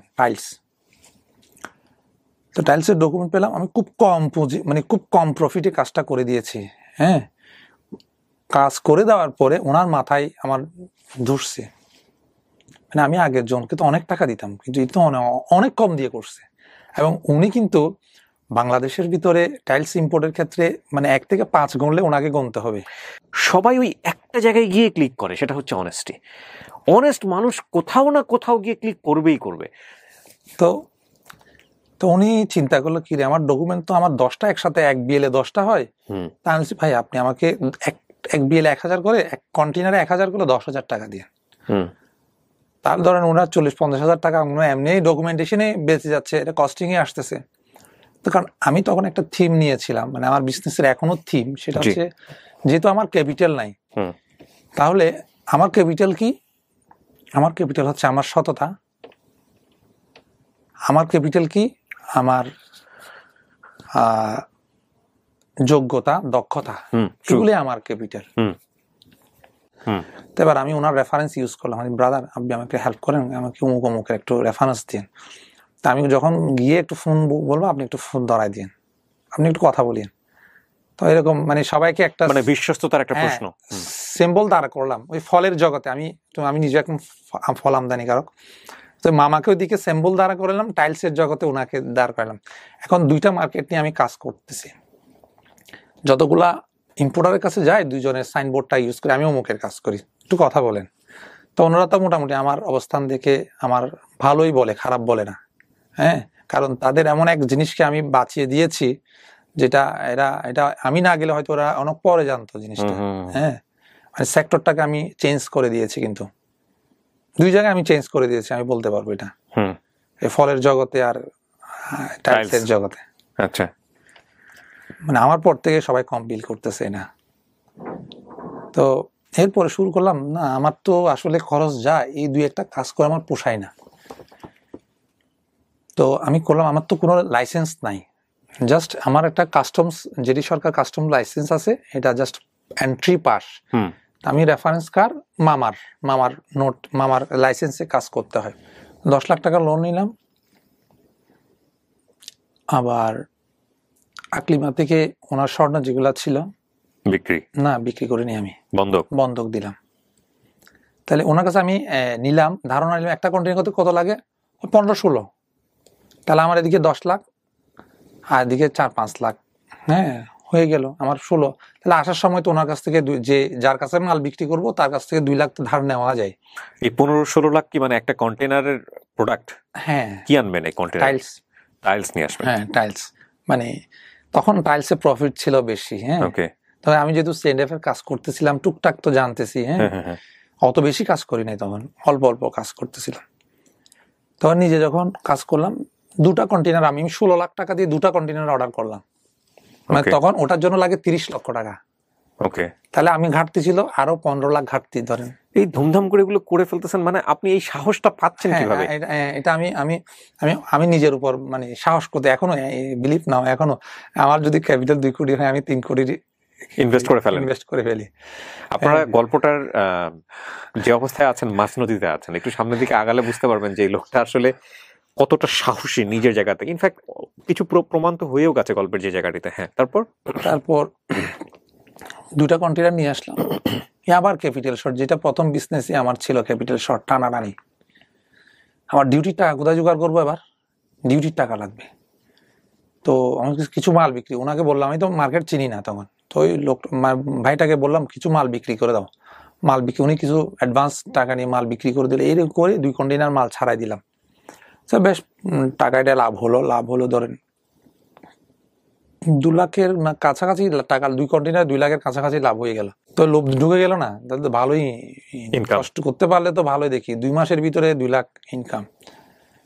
তো মোটামুটি এরপরে রুলিং করলাম, কিন্তু আমি মানে এই বিজনেসটা আমি পুরাপুরি আয়ত্ত করতে পারি নাই। অর্ডার করা, মাল নিয়ে আসা, কার কাছে কেমনি কি যায় এগুলো আমি জানতাম না। জাস্ট আমি এই টাকাটা ইনভেস্ট করতাম, উনি বাকিটা করতো। উনি যেহেতু ঢাকা শহরে সার্ভিস করতো, হ্যাঁ, এরকম করতে করতে আমি আমার টুকটাক CNF এর কাজ হইতো তখন, অল্প কাজ। CNF টা কি জিনিসটা? কি? Clearing and forwarding. যেগুলো আপনি এটা আমদানি করবেন, এটা ক্লিয়ারিং করতে হবে, কাস্টমসকে ডকুমেন্টস জমা দিতে হবে না, ওইটা একটা এজেন্সির মাধ্যমে জমা দিতে হবে। ওকে, সো এজেন্সি হিসেবে কাজ করতেন? হ্যাঁ, এজেন্সি, হ্যাঁ, মিডিয়া হিসেবে আমি কাজ করতাম।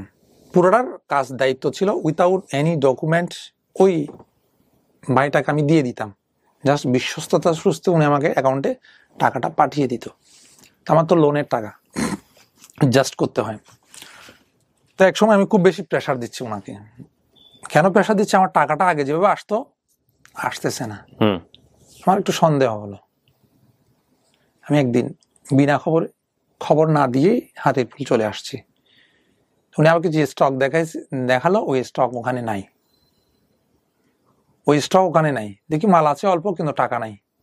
আবার আমার বিজনেসের ধাক্কা শুরু হলো।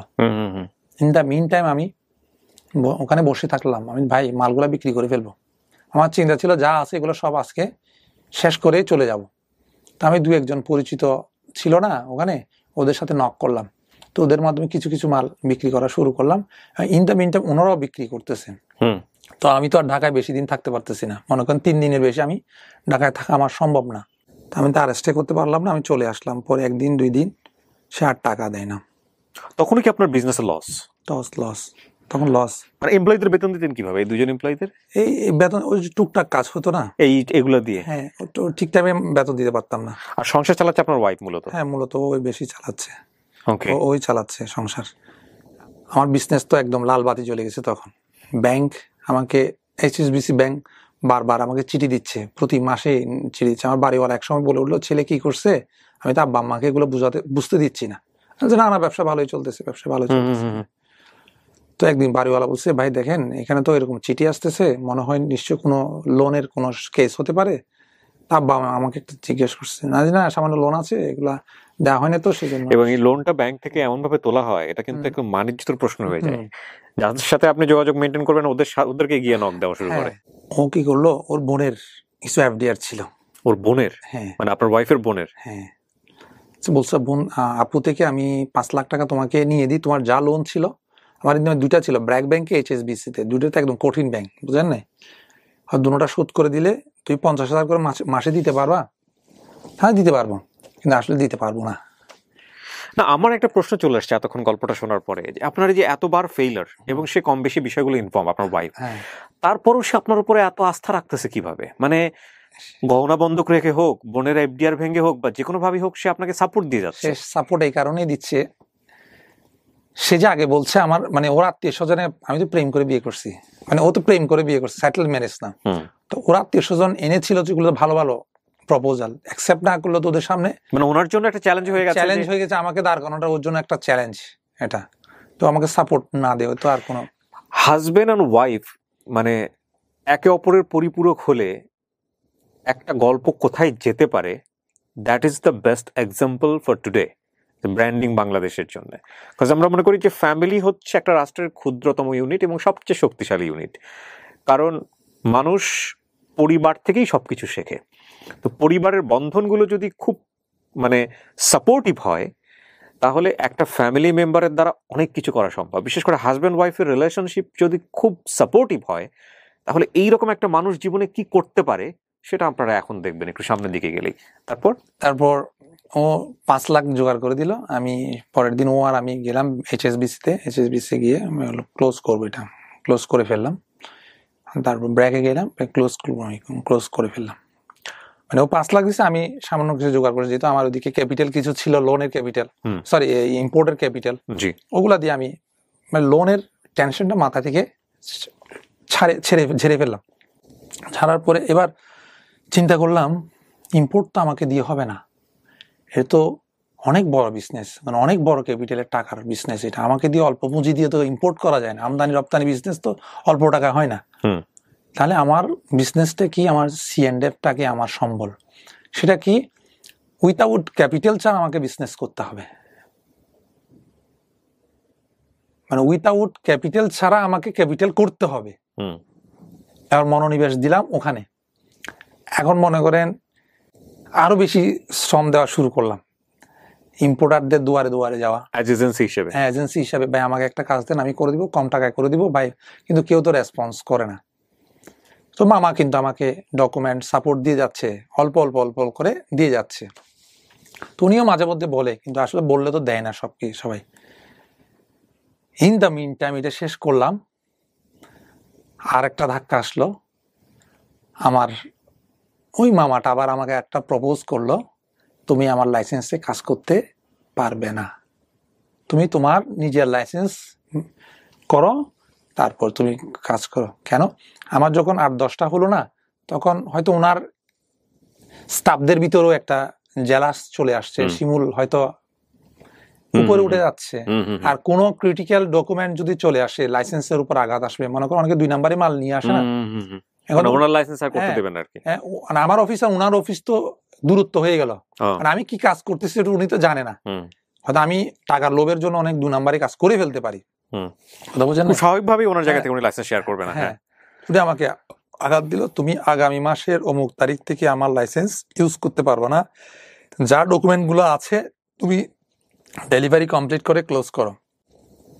তাহলে আরেকটা ধাক্কা, একটা লাইসেন্স, বর্তমানে কোনো লাইসেন্স সরকার দেয় না, আর কোনো বাজাতে কোনো লাইসেন্স কিনতে গেলেই আমাকে গুনতে হবে 20 থেকে 30 লক্ষ টাকা।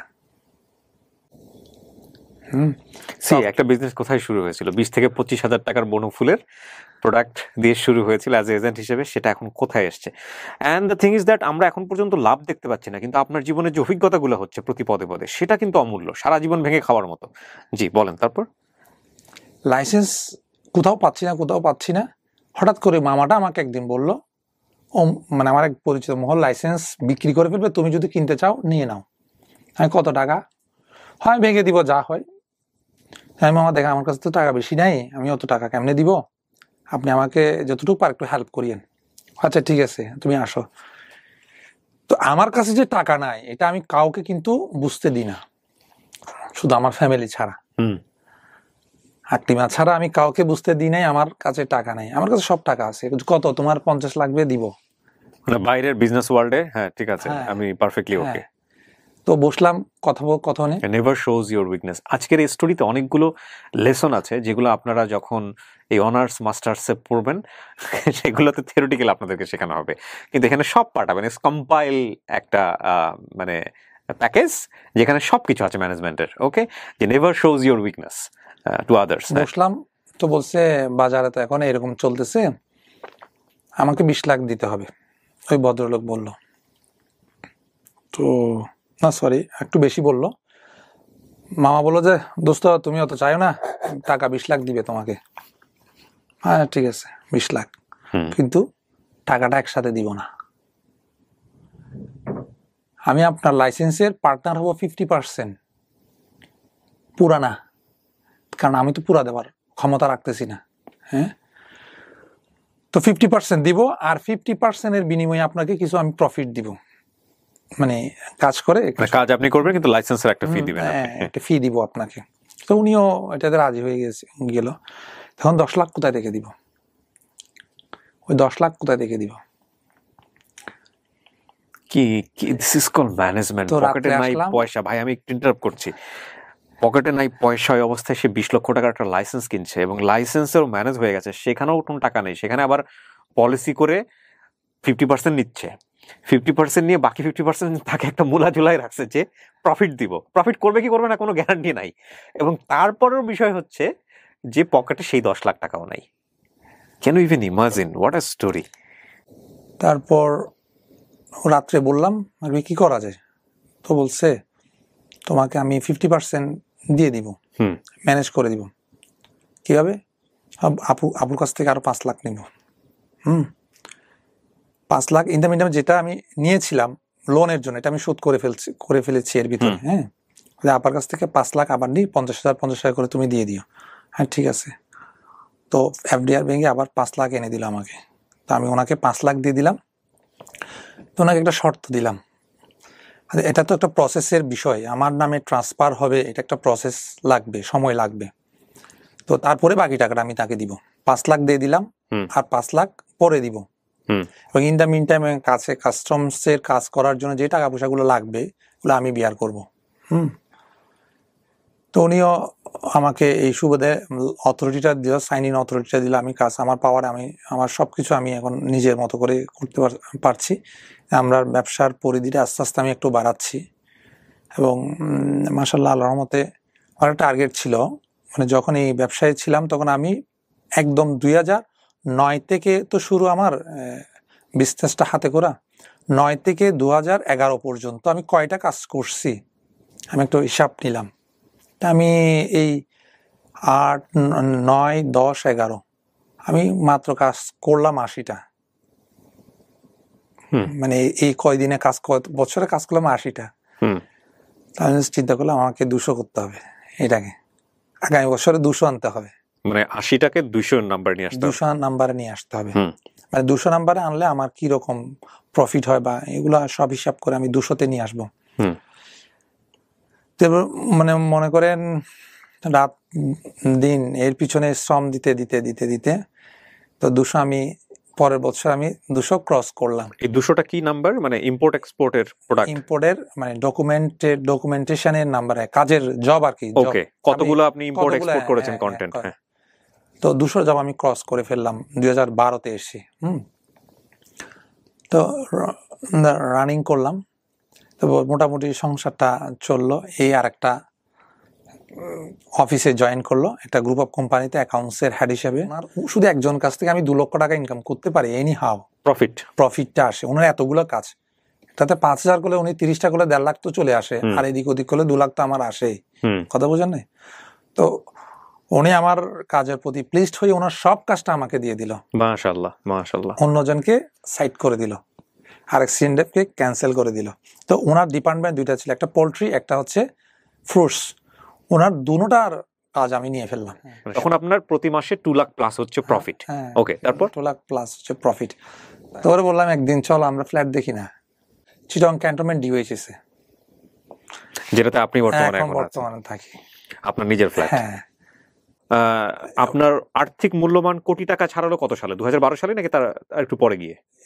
এর পরে গিয়ে 13-14তে গিয়ে 14-15তে গিয়ে আমার মোটামুটি আমি কোটি টাকা ক্রস করেন আপনি? ক্রস করে ফেলি। এরপরে যখন আমি ওই যে টার্গেট করলাম প্রথম আমার 80 থেকে 200 পরে আমি করলাম, এবার করতে হবে আমাকে 400 বছরে। বছরে 400 দেখলাম, আমি ওটাই ক্রস করলাম। মানে টার্গেট যেটা রেখেছেন টার্গেট ফিল আপ হয়েছে। টার্গেট ফিল আপ করলাম, এরপরে করলাম 500 আসতে পারে, কারণ আবার 200 বাড়া যাবে না এখন, মানে এখন আর 200 বাড়ানো যাবে না, আচ্ছা আমাকে 500 করতে হবে। মানে 200 থেকে জাম্প করে 400, 400 থেকে 500, 500 মিট করেছেন। হ্যাঁ 500।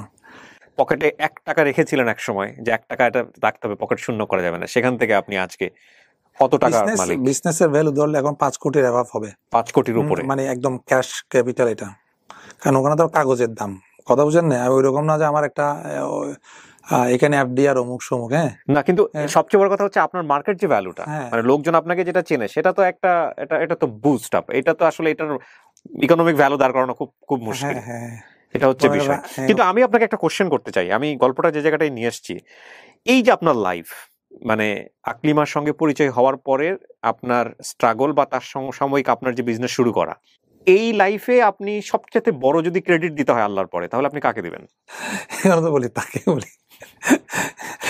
মানুষের কথা বলা হচ্ছে, এই মানুষটা স্টুডিওর বাইরে ছিল, এতক্ষণ তাকে আমরা কষ্ট করে বসিয়ে রেখেছি, আমরা এই মানুষটাকে একটু নিয়ে আসতে চাই এবং আপনাদের সঙ্গে পরিচয় করিয়ে দিতে চাই। আমি বারবারই বলছি, ব্র্যান্ডিং বাংলাদেশের ফার্স্ট এপিসোডটা আমি শুরু করেছি একটা রাষ্ট্রের সবচেয়ে ক্ষুদ্রতম ইউনিট, ফ্যামিলি থেকে, যে পরিবারে হাজব্যান্ড ওয়াইফের সম্পর্কের জায়গাটাতে আমি দেখিয়েছি বা দেখাবার চেষ্টা করছি যে এটা সাপোর্টিভ হলে একটা মানুষের জীবন কতটা মানে এক্সাম্পল দেওয়ার মতো হতে পারে। আমার আপনার কাছে প্রথম প্রশ্ন, বিয়ের পরে যখন আপনি, আপনার হাজব্যান্ড এসে বলল যে গহনাগুলো তো আসলে কোন একটা জায়গা থেকে নিয়ে আসছি, আমাকে সেই জায়গাটায় দিয়ে দিতে হবে, ওই সময়টাতে আপনার কি মনে হয়েছিল যে এই হাজব্যান্ডকে দিয়ে আসলে সংসার আদৌ হবে নাকি সম্ভব না? অনুভূতিটা কি ছিল একটু বলেন তো। না, অনুভূতিটা অ্যাকচুয়ালি ওইরকম ছিল আপনি না, ধারণা করতে কারণ পেরেছিলেন যে এই গোলটা কোথাও থেকে ভাড়া দিয়ে নিয়ে এসছে, ভাড়া দিয়ে নিয়ে এসে আপনাকে বিয়ে আমি হয়েছে? ওইটা ধারণা করতে পারি নাই তখন। কি মনে তখন হয়েছে? আমি কোনো কিছু ফিলিংস আমার মধ্যে ওইরকম ছিল না। যাক, আমি ওইটা চিন্তা করছি, ওর যদি কোনো একদিন যদি ওর ক্যাপাসিটি হয় আমাকে ও বানিয়ে দেবে। পুরো গল্পটা আপনি তো এখন দেখলেন না, হয়তো যখন আমি প্রচার করব তখন দেখবেন। আমার বেশ কয়েকটা জিনিস খুব, মানে টু বি অনেস্ট বলি, সেটা হচ্ছে উনি খুব সৌভাগ্যবান। আজকের এই এপিসোডটা দেখার পরে অনেকেই বলবে যে এরকম সাপোর্টিভ ওয়াইফ আসলে খুব কপালে খুব কম মানুষেরই জোটে। তো আপনি একটা মানুষকে তখন বিয়ে করছেন, তার চাল নাই চুলা নাই, হ্যাঁ, থাকার কোনো জায়গা নাই, সে থাকে মানুষের বাসাতে, আপনি রাজি হয়েছিলেন কি কারণে? আমি রাজি হয়েছিলাম, এমন তো না যে একেবারে পাগলের মতো ভালোবাসতেন, তাও তো না। না না, আমি তো ওর সাথে তো আমার ফার্স্ট হচ্ছে ফ্রেন্ডশিপ। হ্যাঁ, রাইট। ফ্রেন্ডশিপ, এবং ওর ফ্রেন্ডশিপে আমি ফার্স্ট ওকে ফ্রেন্ডশিপের শর্ত দিয়েছিলাম যে আমাকে যেদিন যদি তোমার আমার ফ্রেন্ডদের মধ্যে কেউ যদি আমাকে ভালোবাসার প্রস্তাব দাও, সেদিন থেকে তোমার সাথে আমার ফ্রেন্ডশিপ নষ্ট হয়ে যাবে। ওকে।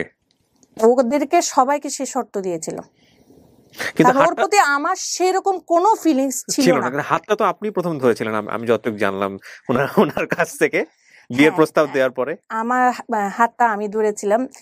ও হচ্ছে এমন একজন খুব ক্লোজ ফ্রেন্ড যে আমার সব কিছু বিপদে আগে আসতো।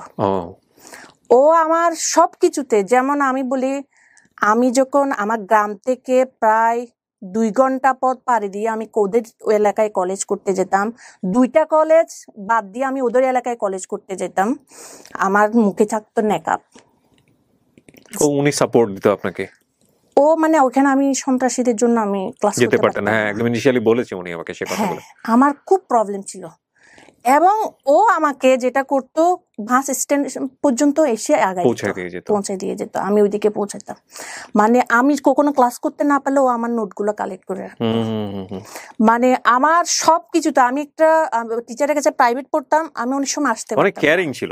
হ্যাঁ, আরো একটা ব্যাপার ছিল, যেমন এখনকার যুগে বা তখনকার যুগে আমাদের সময় যারা ফ্রেন্ড ছিল তাদের মধ্যে একটা দৃষ্টিতে মেয়েটা সুন্দর, মানে একটু টাচ করি, সেই জিনিসটা ছিল না কখনো, একটু হাত ধরি, একটু টাচ করি, বা ওকে আমি একটা মানে একটু দুষ্টামিমূলক কথা বলি, ওর মাঝে আমি সেটা কখনোই দেখি নাই। যেটা আপনি জীবনে অনেক সাফার করেছেন চারপাশ থেকে। হ্যাঁ, আমি জীবনে অনেক সাফার করেছি, এবং আমি এত সাফার মানে করলাম যে যেটা সাফার এটা করলাম যে আমি এমন এক সময় সন্ত্রাসীদের যন্ত্রণায় আমি এমন বলেছি, আল্লাহকে তুমি আমার সৌন্দর্য নষ্ট করে দাও, কান্না করতাম। এমন একটা, আমি সরকারি চাকরি ফেলে গ্রাম থেকে টাউনে এক কাপড়ে পালাই আসছি সন্ত্রাসীদের যন্ত্রণায়। ওকে, আমার লাইফটা সেরকম গিয়েছে। সেখানে আপনি মানুষটাকে ব্যতিক্রম হিসেবে পেয়েছেন, কিন্তু আমি আমার ব্যতিক্রম হিসেবে পেয়েছি, তার মধ্যে মনটাকে সে দেখেছে, সে আমার আদার সাইড কিচ্ছু দেখে নাই। আপনি এখন কিসে আছেন? কোনো জব করছেন এখন? না, আমি আর ও একসাথে তো বিজনেস আছে, এখন দুজন মিলে এক বিজনেস দিয়েছেন? একই মাশাআল্লাহ, মাশাআল্লাহ। একসাথে বিজনেস করতেছে। ও এখন ও ভাবি, আমি একটু আপনার কাছ থেকে জানতে চাই, সেটা হলো যে আপনার জামাই যে আজকে এতটা সফল, আপনি কি আগে কখনো বুঝেছিলেন যে এই লোকটার দ্বারা হবে, এই লোকটা পারবে সফল হতে? একদম অনেস্ট ওপিনিয়ন বলেন। একদম আমি বুঝেছিলাম। আপনার জামাইয়ের ঘরে আসার আগে আপনাদের তখন আক্ত হয়েছে, ওই অবস্থায় আপনি জানতে পারেন যে ওনার শরীরে একটা ভাইরাস আছে, এটা একটা মরণঘাতী ভাইরাস, যদিও এটা ঘুমন্ত অবস্থায় আছে, যে কোনো সময় এটা চাইলে আল্লাহ না করুক জাগ্রত হতে পারে। এটা জানার পরও আপনি তার সঙ্গে সংসার করলেন, আসলেন। হ্যাঁ, আমি যেটা জানার পরও ওর অনেক রিলেটিভ আমাকে ফোন করে বলেছিল এখনো আর সময় আছে, তুমি ছেড়ে দিতে পারো, কারণ ওর লাইফ রিস্ক আছে। আমি হাত যেটা একবার ধরেছি সেটা আমার ছাড়ার জন্য না। আর আমার ফ্যামিলিতে একটা কথা আছে, সেটা হচ্ছে তুমি লাল শাড়ি পরে ঢুকবা, সাদা কাপড় পরে বেরোবা। আমি তো ছাড়ার জন্য ওর হাতটা ধরিনি। আপনি হ্যাপি? আমি হ্যাপি। এটা আমি বড় একটা রিওয়ার্ড। ও কিন্তু আমার জন্য অনেক কিছু করেছে। আমি যেটা মনে করি অ্যাকচুয়ালি লাইফের মধ্যে সবচেয়ে যে জিনিসটা করতে হবে সেটা হচ্ছে স্যাক্রিফাইস। ট্রু, স্যাক্রিফাইস করতে হবে। আমি যদি স্যাক্রিফাইস করি আমি ফিউচারে কিছু পাবো, এটাই হচ্ছে ফার্স্ট। আর যেটা হচ্ছে অনেকে আমি এখন দেখি বিয়ে হয়ে যাওয়ার পর আমার শ্বশুরকে বা শাশুড়িকে, আমার শাশুড়িকে আমি একটু আলাদা থাকবো বা আলাদা করব, আমার মধ্যে কখনো ওই টেন্ডেন্সিটা ছিল না। আমি আমার দেবর, আমার ননদ, আমার শ্বশুর সবাইকে নিয়ে খুব চমৎকার মানে একসাথে থাকার আমার খুব আগ্রহ ছিল। হ্যাপি থাকা যায় না এখনো, যদিও আমরা হয়তো কিছুটা কারণে হয়তো আমি আলাদা ফ্ল্যাটে থাকি, আমার শ্বশুর শাশুড়ি আমার দেবরের সাথে আলাদা, কিন্তু আমাদের মধ্যে কোনো ধরনের মানে আমরা আলাদা থাকি এটা কেউ বলতে পারবে না, কারণ আমাদের মধ্যে সব সময় বন্ডিংটা এক। প্রিয় দর্শক এবং শ্রোতা, এই হচ্ছে আমাদের ব্র্যান্ডিং বাংলাদেশের ফার্স্ট এপিসোড। আমি এই অনুষ্ঠানে কি দেখাতে চাই সেটার জন্য আপনার ধারণা পেতে আরো 9টি এপিসোড অপেক্ষা করতে হবে, এবং সোশ্যাল মিডিয়া কেন্দ্রিক এই উদ্যোগটি আপনাদের সামনে নিয়ে আসছে স্টুডিও অফ ক্রিয়েটিভার্স লিমিটেড। আপনারা আশা করছি এই অনুষ্ঠানটিকে বেশি বেশি করে সাপোর্ট করবেন, এবং এই অনুষ্ঠানটি সামনের দিনে আরো অনেক অনেক কিছু করতে চাই আপনাদের জন্য। এটা ছোট্ট একটা চারা হলো, এবং আমি আবারও বলছি যে কথাটি অনুষ্ঠানের মাঝখানে বারবার বলেছি, রাষ্ট্রের সবচেয়ে ক্ষুদ্রতম ইউনিট হচ্ছে পরিবার, এবং সেই পরিবার যদি ঠিক থাকে, সেই পরিবারের চারিত্রিক গঠন এবং ভ্যালুসগুলো যদি ঠিক থাকে, তাহলে সেখান থেকে বেস্ট আউটপুট আসতে পারে। এবং সেখানে হাজব্যান্ড অ্যান্ড ওয়াইফের রিলেশনশিপ এবং সেটা পারস্পরিক সম্পর্কের জায়গাটাতে, শ্রদ্ধাবোধের জায়গাটাতে দুজনের জীবনটাকে কতটা সফল করতে পারে, তার একটা বেস্ট এক্সাম্পল হচ্ছে আজকের এই দম্পতি। তাদের প্রতি আমাদের শুভকামনা থাকবে। আজকের মতো এখানেই শেষ করছি। সবাই অনেক অনেক ভালো থাকুন, অপেক্ষা করুন সেকেন্ড এপিসোডের জন্য। আজকের মতো আল্লাহ হাফেজ।